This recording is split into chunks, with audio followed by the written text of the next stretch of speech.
काम क्रोध पर अर्पण निंदा, लघु लोभ तजे हो निचिंदा। यह पहली पातशाही श्री गुरु नानक देव जी महाराज साहब की वाणी है। दुनिया के लोग आपको बड़े प्रेम और आदर से देखते हैं। आप पंजाब में उस वक्त वर्तमान हुए जब संत मत, संतों की शिक्षा करीब करीब गायब हो चुकी थी।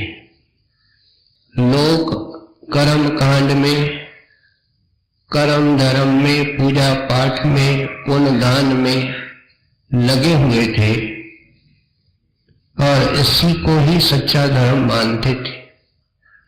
आपने इन अज्ञानी जीवों के सामने पुरातन संत मत, संतों का मार्ग, शब्द मार्ग, नाम मार्ग उनके आगे रखा, उनको समझाया और फिर आपने सारे देश की कई प्रकार यात्राएं की।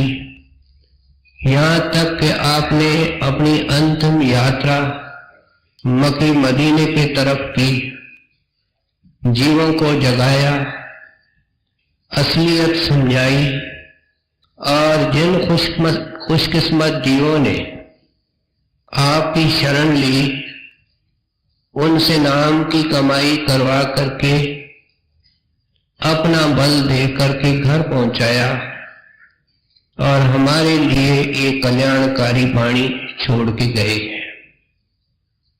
संतों की वाणी, विशेषकर गुरबाणी,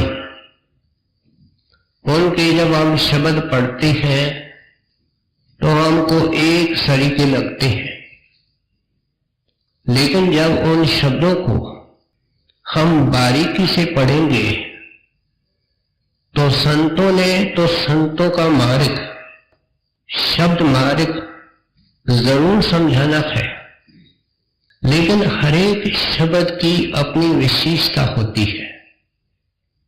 उसमें कोई खास पहलू होता है जिसको खोल करके वे समझाते हैं। आज का शब्द जो हम सुनने लगे हैं ये संबंध रखता है उन खुशकिस्मत जीवों से जिनके परमेश्वर ने ये सारे काम कर दिए। वो कौन से कि उनको मनुष्य जन्म दिया। इससे बड़ी कोई परमात्मा के पास खास देन नहीं है।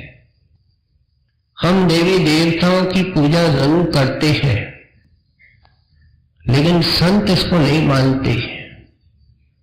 संत यहां तक समझाते हैं, इस देही को लोचे देव,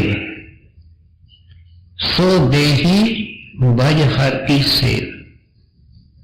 देवी देवता तरस रहे हैं कि इंसान के चोले की बारी आवे, संत मिले, मुक्ति का द्वार खुले। तेरी मत उल्टी है। अज्ञान के कारण आत्मा के पूजा के लायक सिर्फ परमेश्वर है। वो परमेश्वर कहाँ है? हमारे अंदर है।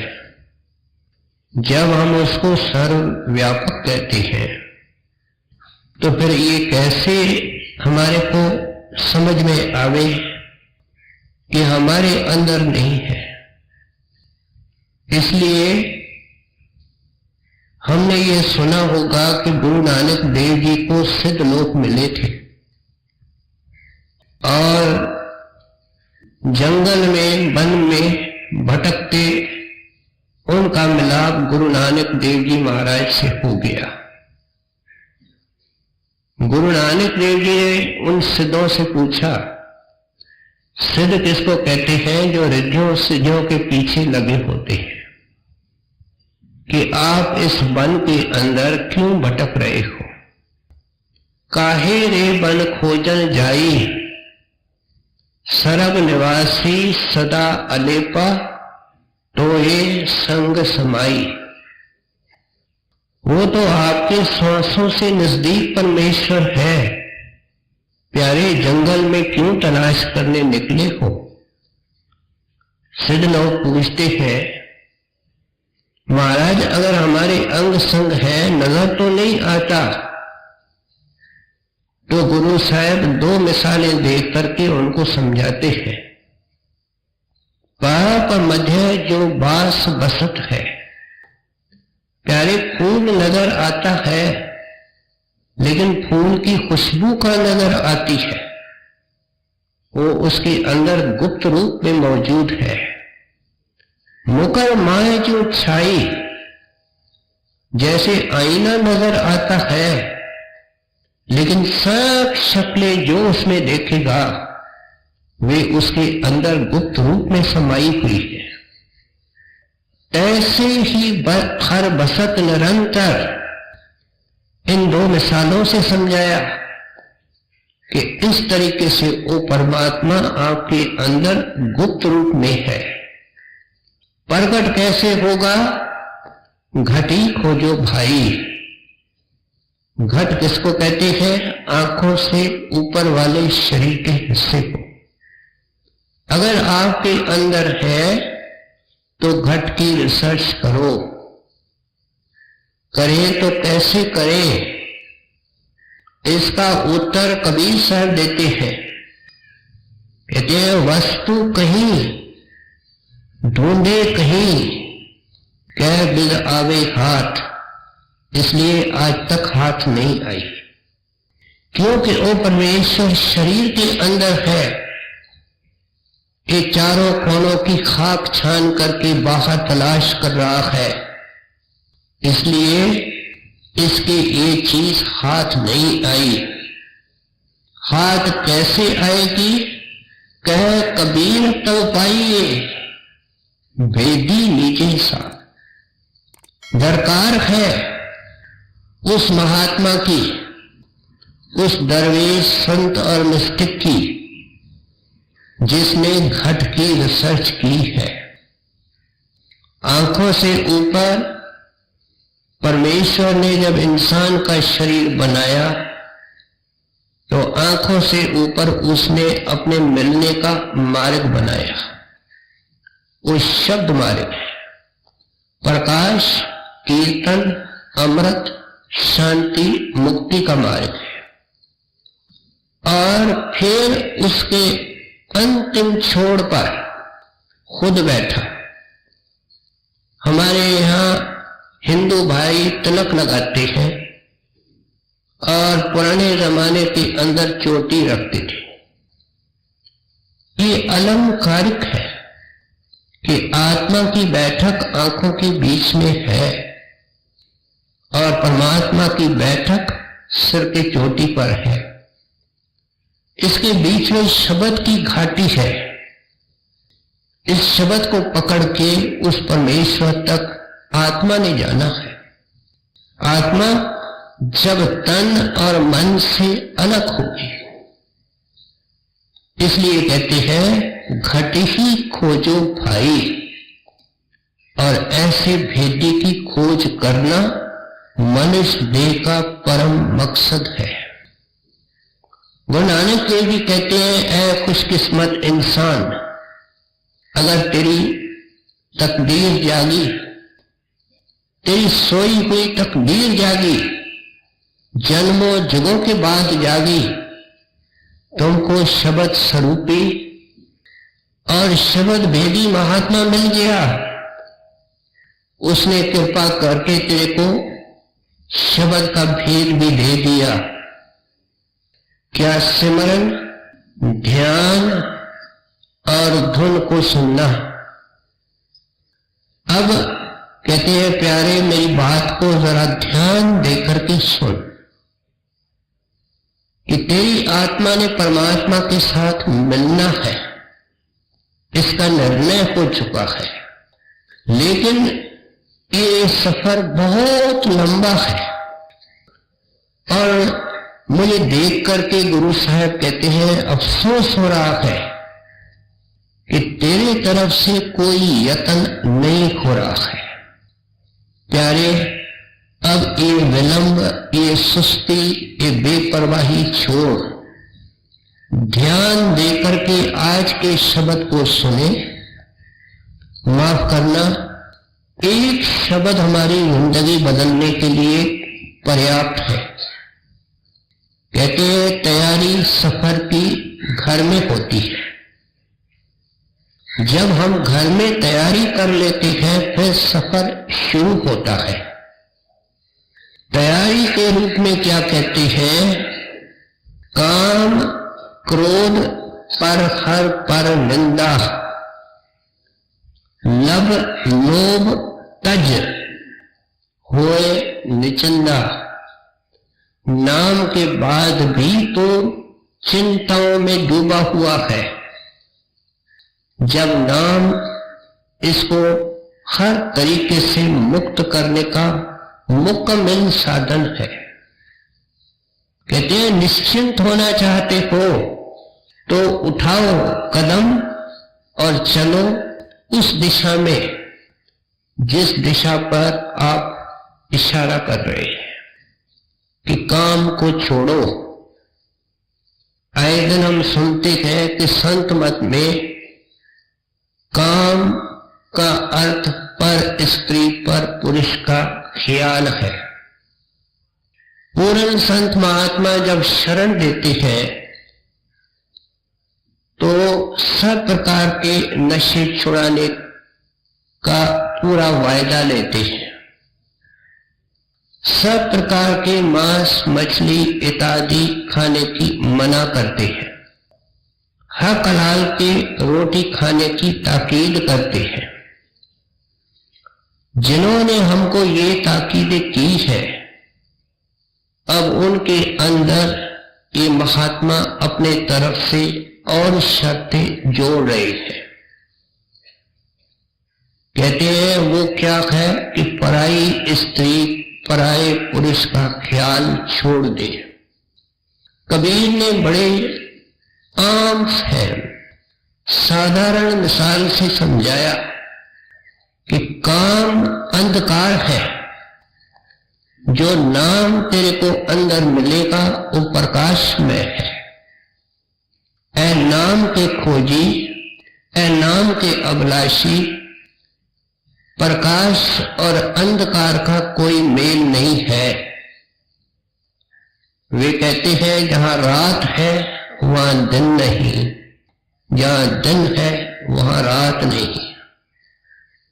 अगर किसी पराये पुरुष का, पराये स्त्री का कोई ख्याल भी अंदर बैठा है, वो ख्याल धीरे धीरे उसकी शक्ल पैदा करेगा। नतीजा बड़ा भयंकर निकलता है।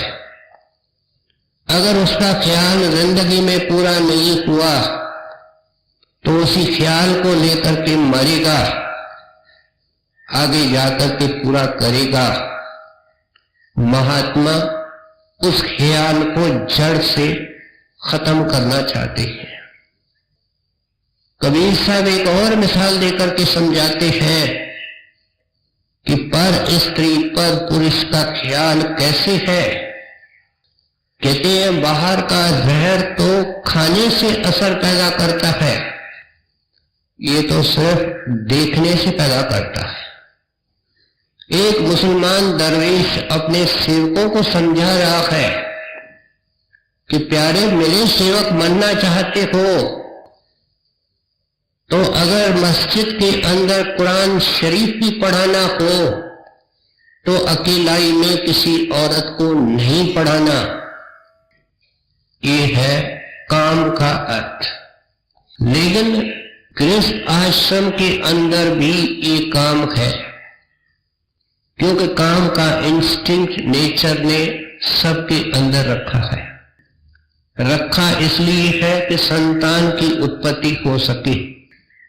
लेकिन हमारे शास्त्रों में गृहस्थ आश्रम की मर्यादा को अच्छी तरह खोल करके समझाया गया है,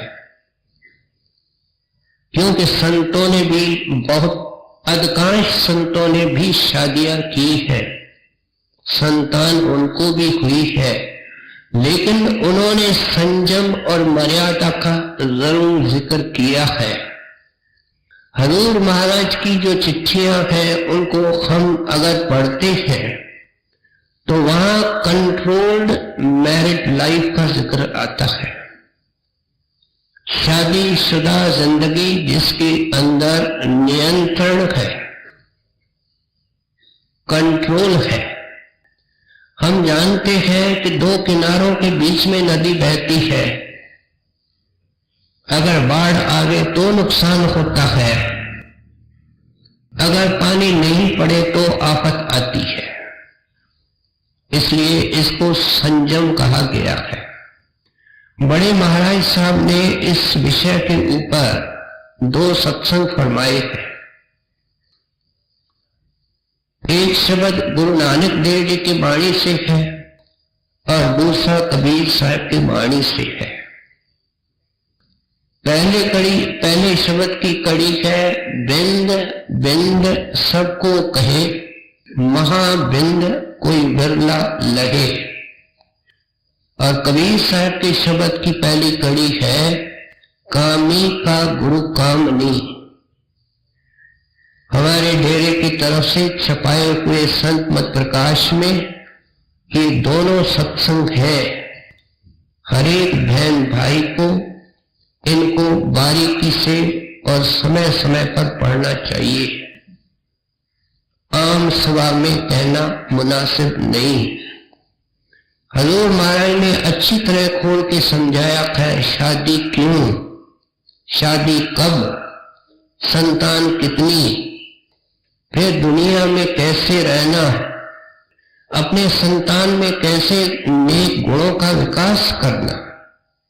अफसोस से कहना पड़ता है कि सत्संग में आकर के भी ये बच्चों के भौतिक तरक्की के बारे में सोचता है। डॉक्टर बने, इंजीनियर बने, धनवान बने, लेकिन चरित्रहीन है। एक सुंदर महल है, उसमें एक उल्लू रहता है, उस महल की कोई कीमत नहीं है। कीमत इसकी है कि उसमें रहता कौन है, क्योंकि मकान रहने वाले के ऊपर से शोभा देता है।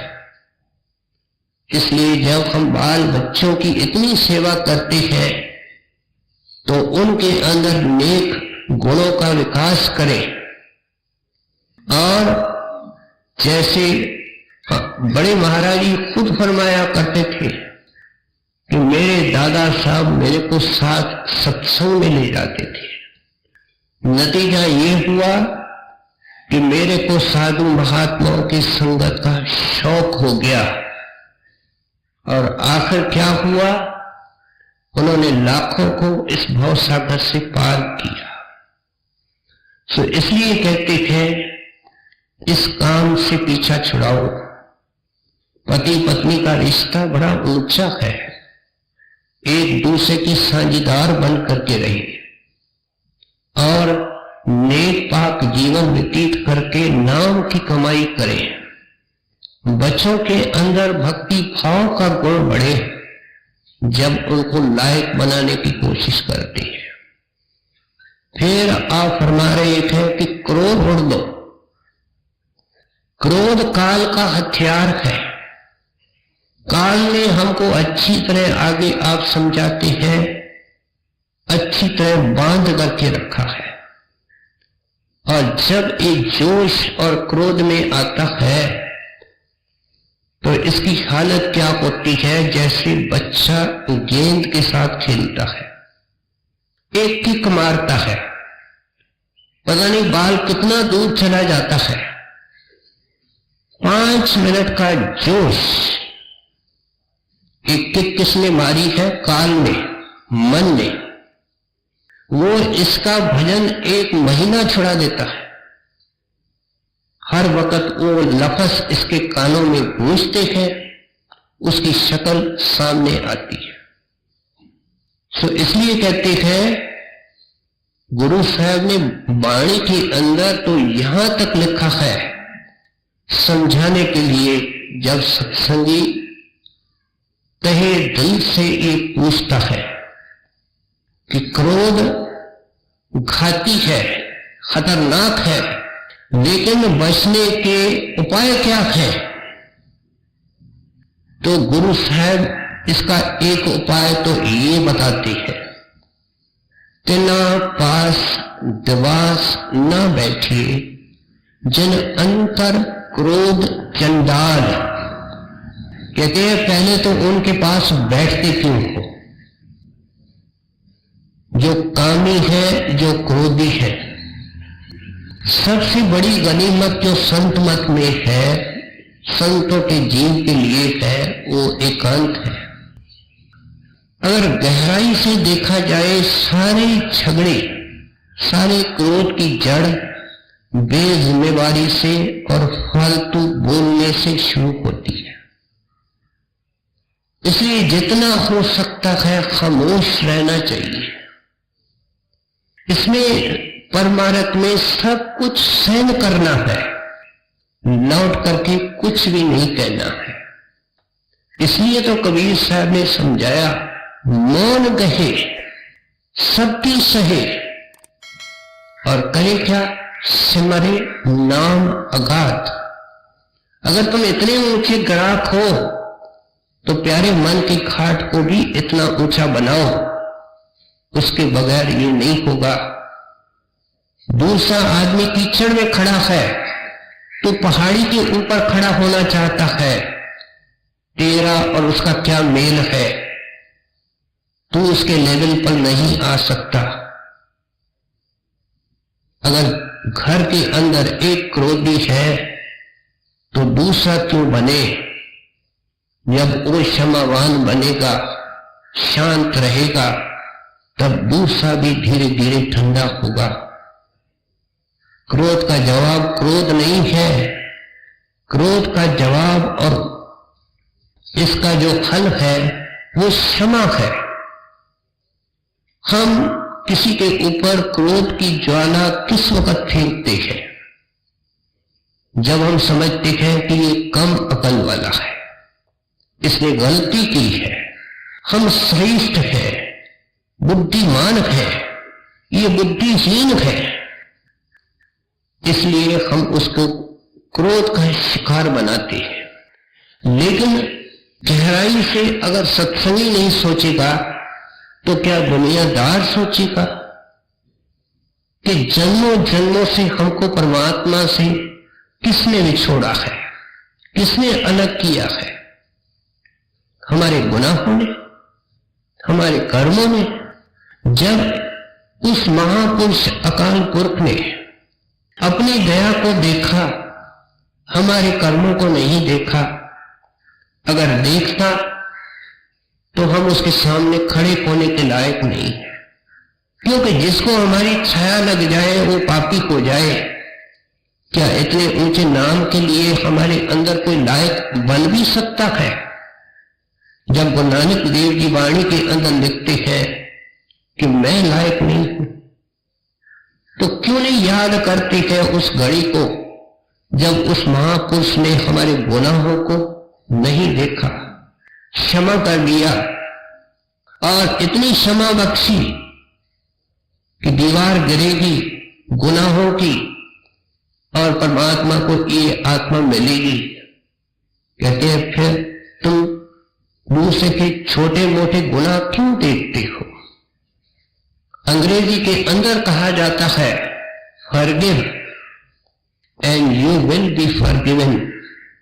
तुम सतगुरु से गुनाहों की क्षमा चाहते हो, इसलिए तो भक्ति भाव करते हो, भजन सिमरन करते हो, तो पहले सीखो दूसरे के दोषों को माफ करना, भुलाना, उनको नजरअंदाज करना। सो इसलिए कहते हैं क्षमावान बनो। क्षमा बड़न को चाहिए, छोटन को उत्पात, बड़ा घर का बड़ा। बड़ा, पदवी में बड़ा, हैसियत में बड़ा, अकल में बड़ा।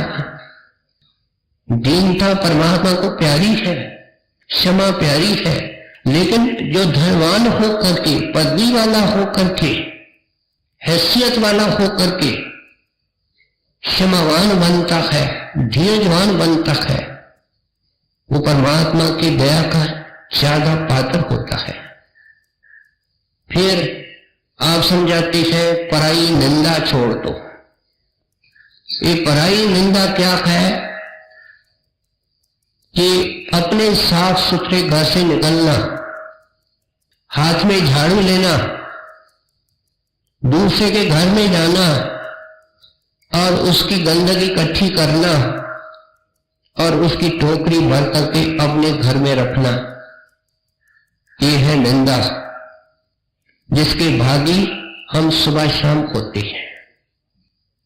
वर्षों के बाद कहता है मैं सत्संगी, इसको एकांत खाती है, ये सोसाइटियों में घूमता है, महफिलों में यारों दोस्तों के साथ, और वहां अगर देखा जाए तो एक ही काम होता है, वह है निंदा। क्यों? क्योंकि हम अपने अंदर नहीं जा सकते। 10 साल हो गए, 20 साल हो गए, हमको नाम मिले, क्या हम अपने अंदर गए? जब हम अपने अंदर नहीं जा सकते तो हम दूसरे के अंदर जाकर के उसके बारे में कैसे फैसला करते? हमको अपना चौकीदार बनना है, अपने अवगुणों की निंदा करनी है, दूसरे की महिमा करनी है। अगर जिंदगी का मोड़ बदलना चाहते हो, कहते हैं सफर बहुत लंबा है, गुरु साहब कहते हैं मैं तेरे को सफर की तैयारी बताता हूं। जब मकान बनता है पहले उसकी फाउंडेशन पड़ती है। भक्ति का महल बनाना चाहते हो, ये है चीजें, ये है गुण, उनको अपनाने की कोशिश करो, इन विकारों को छोड़ो। क्या काम के एवज में शीलवंत बनो, क्रोध के एवज में क्षमावान बनो। निंदा सुन करके घबराओ नहीं, क्योंकि निंदा करने वाला, अभी हमने सुना, हमारे अवगुणों को छाड़ करके ले जाता है, बहुत बड़ा सेवादार है। इसलिए संतों के वाणी को पढ़ने से हमारे ख्यालों को रोशनी मिलती है। पलटू साहब लिखते हैं, पलटू हम तो सतगुर पाया, निंदक के परता। निंदक हमारे सारे कचरे को ले गया और रास्ता साफ कर दिया, हमारे को अंदर सतगुर के दर्शन हो गए। इसलिए यहां तक लिखते हैं, निंदक जीवे जुगो जुग, काल काम हमारा खोए। कहते हम तो निंदक के शुक्रगुजार हैं कि जो काम हमारा अपने जोर से नहीं हो रहा था, उसने हमारी गंदगी को धो दिया। और फिर इस निंदा की सजा यहां जो हमको बहुत मीठी लगती है, निंदा सुननी नहीं है, निंदा करनी नहीं है। तीसरी बात, निंदा सुनकर के घबराना नहीं है। निंदा भली किसी की नहीं, मन मुख मुक्त करण, मुंह काले तिन निंदका, नर के घोर पवन। कहते हैं बहन भाई, तेरे मुंह के ऊपर एक काला दाग आ जाए, क्या तू आईने के पास खड़ा होना पसंद करेगा? संतों महात्माओं की वाणी तीर से कम नहीं है, लेकिन हमने पीठ की हुई है, हम इसको स्वीकार करें। कहते हैं एक छोटा सा काला तिल आ जाता है, निशान आ जाता है, तेरे को अपनी शक्ल आईने में अच्छी नहीं लगती। निंदा का नतीजा मुंह काले तिल निंदका, तेरे मुंह को काला किया जाएगा, वो कर्मों की कालक है। और सजा नर के घोर पवन, क्या ये अकलमंदी है कि तुमको रोशनी मिली, नाम के प्रकाश का अधिकारी बना और फालतू बातें करता फिरता है? जो समय तो नाम की कमाई के अंदर लगा सकता है। और फिर कहते हैं लोभ को छोड़ दो। गुरु साहब 500 साल पहले हुए, उन्होंने क्या लिखा? सहस कटे नख को उठधावे, तृप्त न पावे माया पाछे जाए। जब गुरु नानक देव जी हुए उस वक्त 1000 रुपए की कीमत कितने लाख होगी हम कल्पना करें।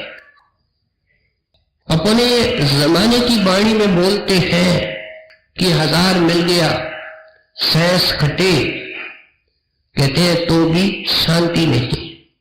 नख को उठ धावे, तृप्त न पावे। आज तक कोई प्यासा कोई यहां से तृप्त होके नहीं गए। सब इस रेगिस्तान में प्यासे हैं, सब चाहते हैं, कोई शांत नहीं है। माया पाछे जावे, कहते हैं लकीर खींचनी पड़ेगी, अपने जरूरतों को कम करना पड़ेगा। बहन भाई, एक एक चीज जो तू चाहता है उसके ऊपर तेरे को लकीर फेरनी पड़ेगी। तेरी जरूरतें कम होनी चाहिए। तेरा सारा जोर नाम की कमाई की तरफ, या जो चीजें नाम की कमाई को फलदायक करती है, दर्शन, सत्संग, सेवा, ये दौलत है, ये पूंजी है जिनकी तू बेपरवाही करके बैठा है। ये क्या है? सचखंड तक जाने की तैयारी के रूप में सफर की तैयारी जो हमको यहां बैठ कर करनी है। हम कहते हैं नाम में ख्याल नहीं लगता, नाम से रस नहीं आता। वह सफर कौन सा होता है जिसकी तैयारी नहीं होती है? दुखदाई, कष्टदायक होता है। कहते हैं ये कारण है जो तेरे नाम की कमाई नहीं बनती है। हम आपको आगे सुने। काम क्रोध परिहरि पहर निंदा, लब लोभ तजे कोई निचिंदा। ब्रह्म का संग तोड़ी निराला, हरे अंतर हरे रस पाया। अब सफर, कहते हैं सफर की तय करो और उसके लिए क्या करो? भरम के संगल तोड़। तू बंधा हुआ है। संगल बेड़ी को कहते हैं। कहते हैं तेरे को अनेक बंधनों ने बांध करके रखा है, अरे इनको तोड़ने की कोशिश कर। देखा जाए, आप कहते हैं कि कोई बंधन है नहीं, भरम के संगल है। तेरे भरम ने उनको पैदा किया है। स्वामी जी महाराज इन बंधनों की लिस्ट बताते हैं और बड़े आसान तरीके से हमको समझाते हैं। पहले बंधन पड़ा देह का, दूसर त्रिया जान, त्रिया स्त्री, तीसर बंधन पुत्र विचारो, चौथा नाती मान। नाती के कहे नाती हो, फिर कहो कौन ठिकान। धन संपत्ति और खाट हवेली, ये बंधन क्या करूं बखान, बखान वर्णन। चौलर, पचलर, सतलर, देखो संतों की वाणी तीर से कम नहीं है। हमने छाती पर पत्थर रखे हुए हैं। चौलर, पचलर, सतलर, रसरी बांध दिया, ये बंधन बता दिए। इन्होंने इसको बांध दिया है। बांध दिया, अब बहुत बेदतान कस के इसको बांध कर रखा है। और हालत क्या है इसकी, मरे बिना तुम छूटो नहीं, जीते जी तुम सुनो न कान। हम सुन रहे हैं, इस वक्त भी हमारा मन पता नहीं कहां कहां जा रहा है। हमारे कान खुले हैं, मन हमारे पास नहीं है। कहती है जब से तू घर से निकला है, ये परोपकारी संत दुनिया में आकर के यही चीज समझाते रहे हैं प्यारे, जो मैं तेरे को आज समझाने लगा हूं।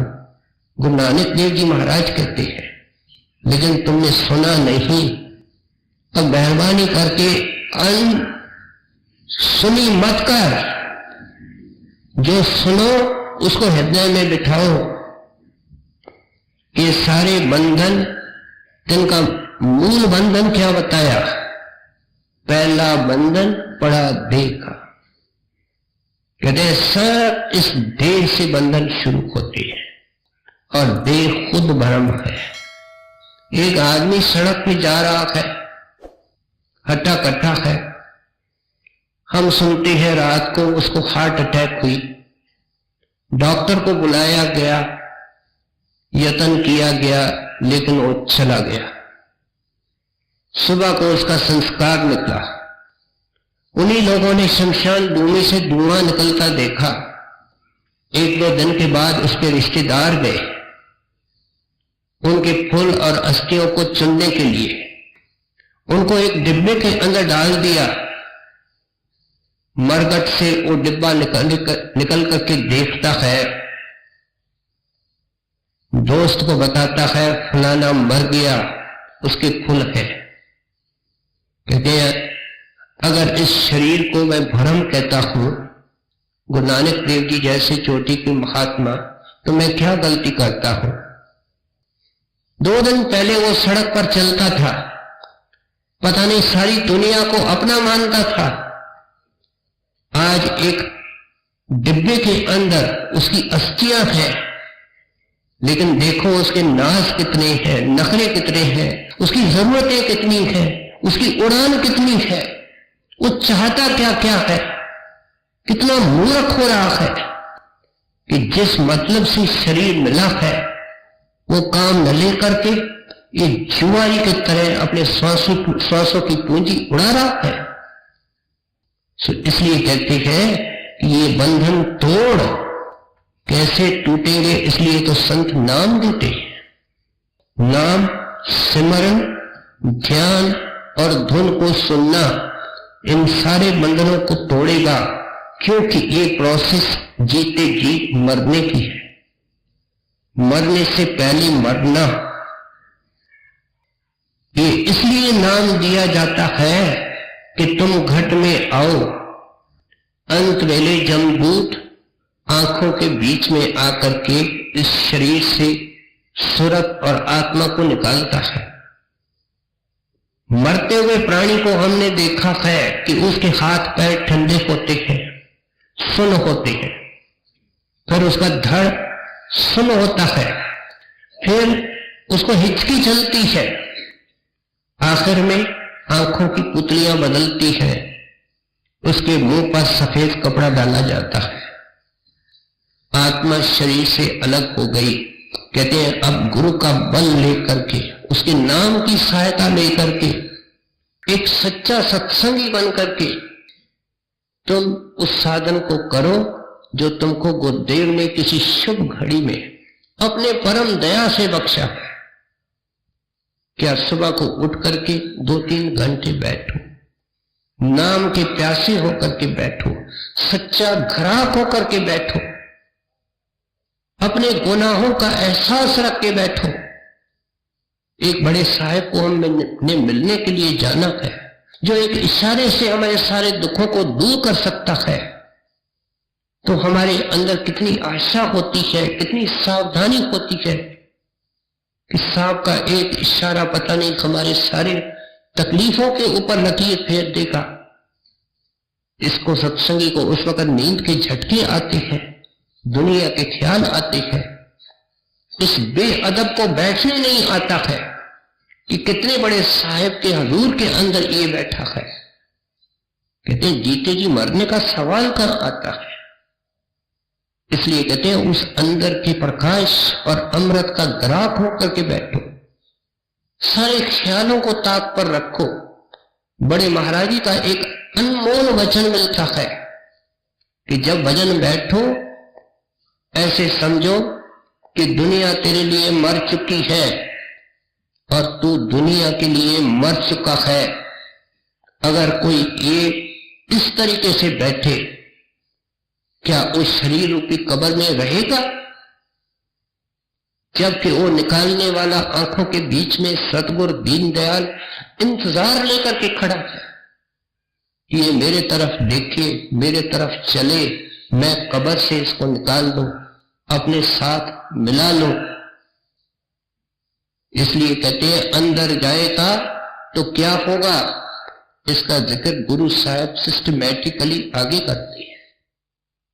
निसदामन जू चमके चंदाई देखे,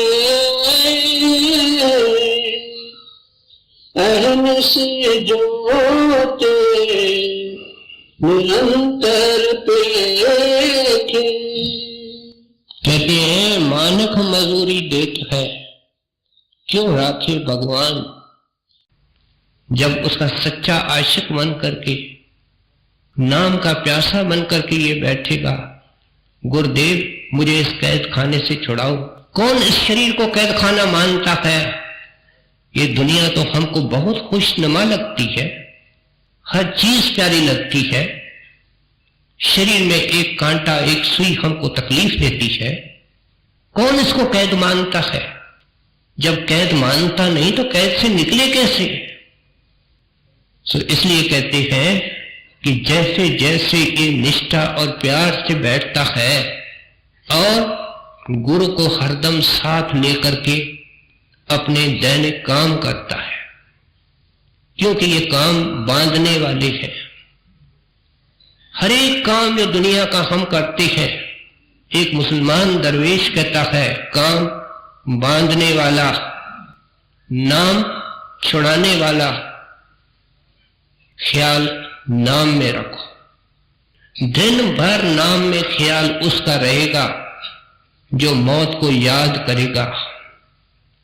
मैं जाने वाला, अभी हमने सुना, क्या कमी क्या कसर। मैं जाने वाला, कल का भरोसा नहीं। इसलिए वो करो जो तुम्हारे साथ जावे।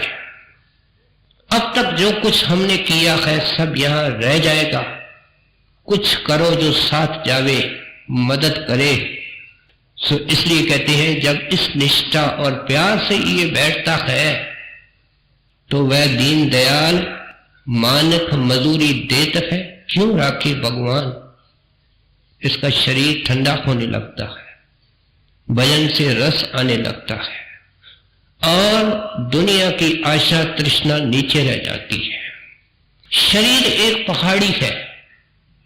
जैसे गर्मी के मौसम में नीचे मैदानों की लू से बचने के लिए हम पहाड़ों के ऊपर जाते हैं, नीचे गर्मी रह जाती है।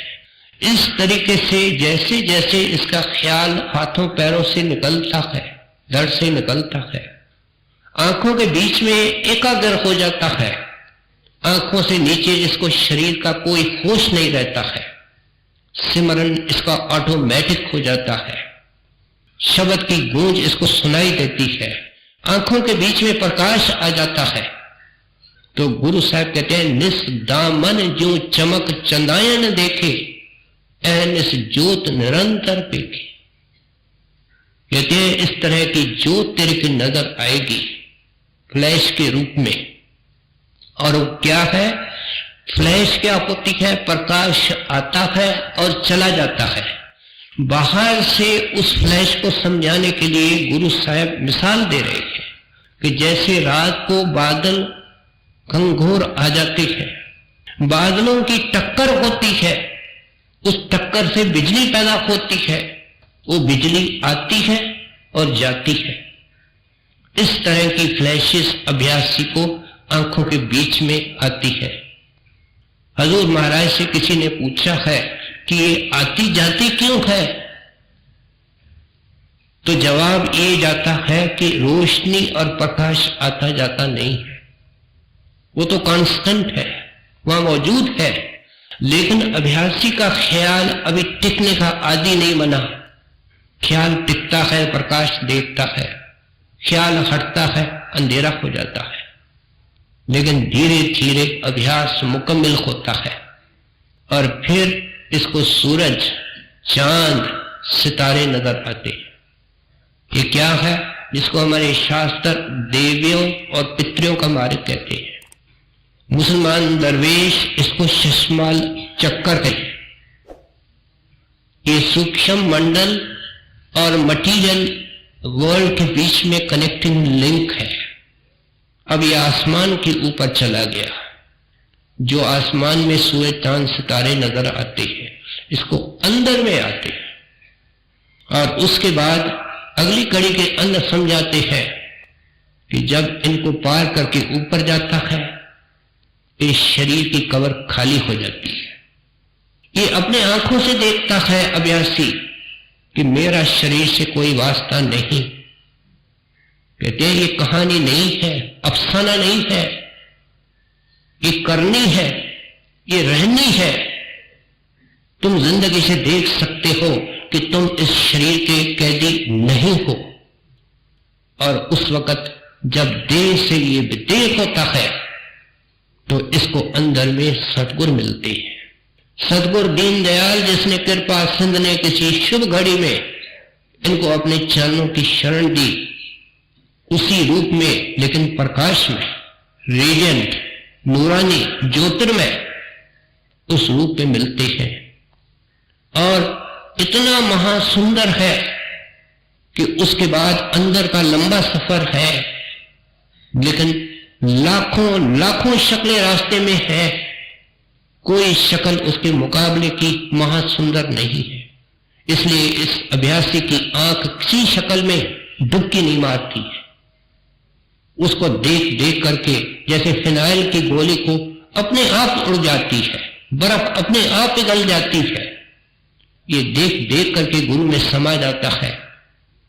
और फिर गुरु इसको कहता है आगे घंटे की धुन आ रही है, हजार बत्ती की ज्योत है, ये सूक्ष्म मंडल है, अपना ध्यान शब्द में रखो। बड़े महाराज जी को एक बैरिस्टर मिलने गया, बड़ा प्रेमी पुराना सत्संगी, कहने लगा हजूर महाराज, बड़े महाराज जी का एक पेट सेंटेंस था, सूरज चांद सितारे पार करो, आगे गुरु खड़ा है। बैरिस्टर साहब कहने लगे हजूर आपके लिए तो एक वाक्य है, सेंटेंस है, हमारे तो वर्ष निकल गए, हमारा कुछ बन नहीं रहा है, संतों को समझना बहुत मुश्किल है। मौज के घाट पर थे। बैरिस्टर साहब की 5-6 साल की छोटी बच्ची उनके साथ थी। महाराज ने उस लड़की को कहा बेटा बैठ जाओ, आंखें बंद करो, ध्यान आंखों के बीच में रखो। महाराज ने अपनी दया की दृष्टि दी, लड़की का ख्याल अंदर लग गया, मुनासिब वक्त रखा। फिर जब आंखें खोली तो महाराज जी ने पूछा बेटा क्या देखा? सूरज चांद सितारे देखे। आगे क्या देखा? गुरु का सुंदर रूप देखा। महाराज जी ने बैरिस्टर साहब को समझाते हुए कहा दीवान साहब गुरु के घर में देर नहीं, इतनी देर में हो सकता है, लेकिन इस बच्चे जैसा निर्दोष बनना पड़ेगा, मासूम बनना पड़ेगा। जिस स्लेट पर खचाखच लिखा हुआ है उसके ऊपर आप क्या लिख सकते हो? पहले स्लेट को साफ करना पड़ता है और साफ करने का साधन सिमरन है। सिमरन सारी दुनिया के ख्यालों को मिटाता है। जब ख्यालों को मिटाता है तो ख्वाहिशों को मिटाता है। और फिर गुरु लिखता है एक अक्षर हर मन वसे, नानक होत निखाल। वो क्या अक्षर है? प्रेम शब्द। वो तब लिखता है जब सिमरन के जरिए सब ख्वाहिशें, उनकी जड़ें, सब ख्याल मिट जाते हैं। सो आपने अच्छी तरह सिलसिलेवार समझा रहे हैं कि हम कोई अफसाना लेकर के दुनिया में नहीं आए हैं। तू जिंदगी की अदल बदल सकता है, अपने घर को जा सकता है। निसदाम ने जू चमके चंदाना देखे, अहनिस जोते निरंतर पेखे, आनंद रूप अनूप स्वरूपा,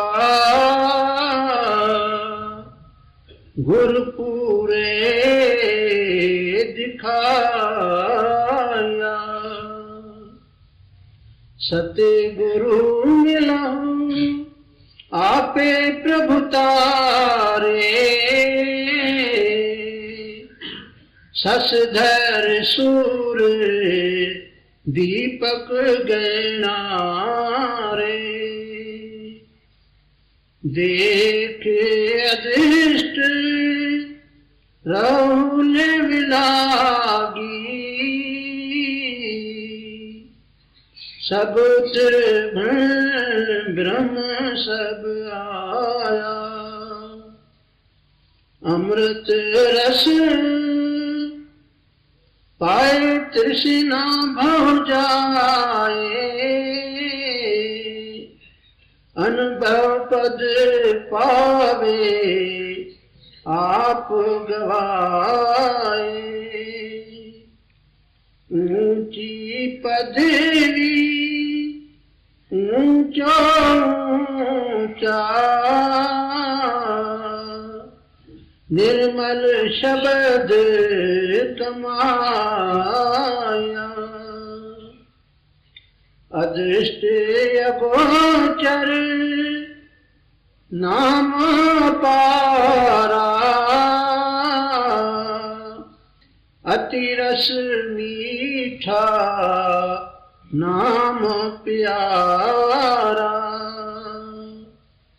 नानक को जुग जुग हरि जस दीजे, हर जपिए अंत न पाया। अब समय के ख्याल से हमने शब्द की बाकी कड़ियां सुनी। गुरु साहब इन कड़ियों के अंदर के सफर का जिक्र करते हैं कि शब्द मार्ग में, नाम मार्ग में क्या क्या नजर आता है। ये जो भक्ति है इसके दो हिस्से हैं, एक गुरु भक्ति है और दूसरा ऐसा नाम भक्ति है। अब तक जो कुछ हमने सुना ये गुरु भक्ति है। गुरु भक्ति का अर्थ है अपने चरित्र को पाक पवित्र बनाना, जो आपने पहले कड़ी के अंदर समझाया।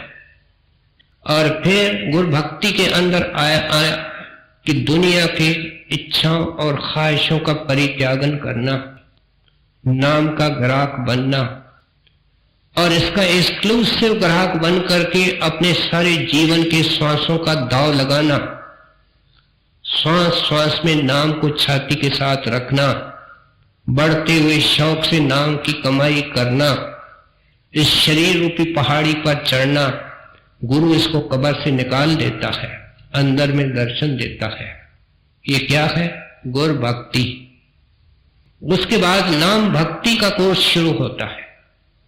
घंटे के धुन को पकड़ना, सुरत की वृत्ति उसमें जोड़ना और गुरु का रूप बदलता है, जो उसका असली रूप है और वो शब्द रूप है। नूरी रूप, प्रकाशमय रूप, रेडिएंट फॉर्म तो पहचान के लिए है कि मेरे को अपना सतगुरु अंदर मिले, और फिर गुरु का रूप शब्द है। शब्द और मालिक में कोई फर्क नहीं है, और वो शब्द इस सूरत को उड़ा करके ऊपर ले जाता है, धीरे धीरे निर्मल करके इसको पहले गुरु साहब कहते हैं ब्रह्म में लाता है, उसकी निशानी बता रहे हैं। वहां का सूरज लाल है, लाल सुहाग की निशानी है। कुछ जोगी जन भगवे कपड़े पहनते हैं, ये उस लाल सूरज को देखने से जोगी बनता है। फिर कहते हैं पार ब्रह्म में विशेष एक चंद्रमा है कि विशेष शीतल पर रोशनी है, और कहते हैं वहां आत्मा आजाद होती है, आजाद तन से, आजाद मन रूपी भूत से, आजाद कर्मों से, आजाद बंधनों से। फिर इसके अंदर सच्ची विरह पैदा होती है जो जाकर के इसको परमात्मा के साथ लीन करती है।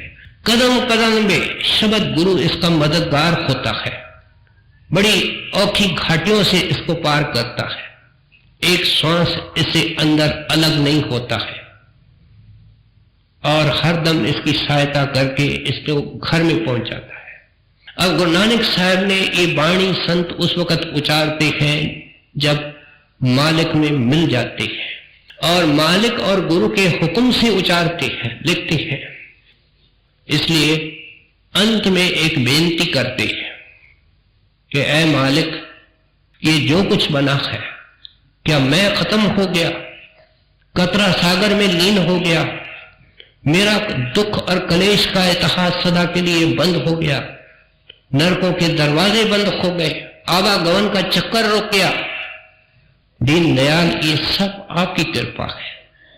किसी शुभ घड़ी में बहाना बना करके मेरे को सत्संग की परिचय दी, अपने चरणों में बुलाया, प्रतीक का दान दिया, नाम का दान दिया, मेरे अंदर प्रेरक शक्ति होकर के बैठे, मेरे से नाम की कमाई कराई, मेरे कर्मों को नहीं देखा, मेरे अवगुणों को नहीं देखा, आपने मुझे धीरे धीरे यहां पहुंचाया। दीनदयाल, मैंने कुछ नहीं किया, जो कुछ किया है आपने किया है, लेकिन मेरी एक बेनती परवान करें, मेरी बेनती एक परवान करें कि मेरी किश्ती लहरों के बीच में है, और क्या पता किस वक्त कर्म का बादल आ जाए और मेरे इस भजन बंदगी के अंदर विघ्न पड़ जाए। इसलिए दीनदयाल, आप मुझे संभाल के रखना। मैं जन्मों जुगों का गुनहगार हूं, लेकिन आप अपने दया को देखना, मेरे तरफ नहीं देखना। ये क्या सिखाते हैं कि इस मार्ग में शुरू में दीनता चाहिए, रास्ते में दीनता चाहिए, धुरधाम पहुंच करके दीनता चाहिए। जो झुकना नहीं सीखा, जो हाथ जोड़ना नहीं सीखा, जो हाथ जी बोलना नहीं सीखा, माफ करना, वो तो संत मार्ग से कोसों दूर पड़ा है। इसका प्रारंभ दीनता से होगा। दीनता उठने, बैठने, बोलने, व्यवहार से टपकती है। जो दीनता ऊपर ऊपर की होती है, उसके भीतर कपट होता है, किसी को खुश करने के इरादे से होती है।